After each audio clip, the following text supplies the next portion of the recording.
ఒక చిన్న పట్టణంలో రోసీ, చార్లీ అనే పిల్లి దంపతులు తమ ఇద్దరు ట్విన్ పిల్లలతో హ్యాపీగా జీవించేవారు. చార్లీ రోజూ టై కట్టుకుని ఆఫీస్కు వెళ్లేవాడు. రోసీ పిల్లల్ని చూసుకుంటూ ఇంట్లోనే ఉండేది. ఒకరోజు వాళ్ల ఇంటికి ఎదురుగా కొత్త పొరుగువాడు వచ్చాడు. అతను బయటికి మంచివాడిలా కనిపించినా మనసులో మాత్రం చెడ్డ ఉద్దేశం ఉన్నవాడు.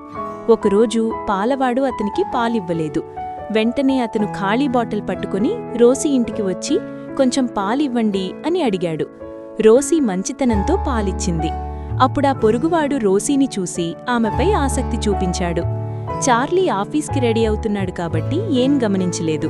ఆ పొరుగువాడు తీయగా మాట్లాడి రోసీ ఫోన్ నంబర్ తీసుకున్నాడు. తర్వాత నుంచి రోజూ కాల్ చేసి చార్లీ వెళ్లగానే ఇంటికి వచ్చి మాట్లాడేవాడు. రోజులు గడిచే కొద్దీ రోసీ గంటల కొద్దీ ఫోన్లో మాట్లాడుతూ పిల్లల్ని పట్టించుకోవడం తగ్గించింది. ఒక ట్విన్ పిల్లాడు ఆకలితో ఏడుస్తున్నా రోసీ స్పందించలేదు. ఇంకో పిల్లాడు ఒంటరిగా బొమ్మలతో ఆడుకుంటూ ఉండిపోయాడు. ఒకరోజు రోసీ అందంగా డ్రెస్ వేసుకుని బయటికి వెళ్లడానికి రెడీ అయింది.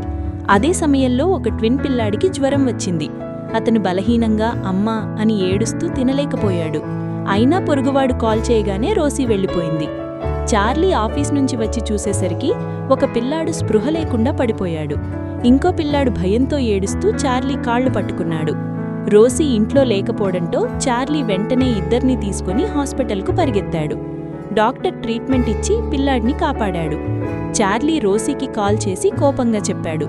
రోసీకి తన తప్పు అర్థమై వెంటనే హాస్పిటల్కు వచ్చి పిల్లల్ని హగ్ చేసుకుని క్షమాపణ చెప్పింది. ఆ రోజు నుంచి రోసీ ఆ చెడ్డ పొరుగువాడిని ఇంటికి రానివ్వలేదు.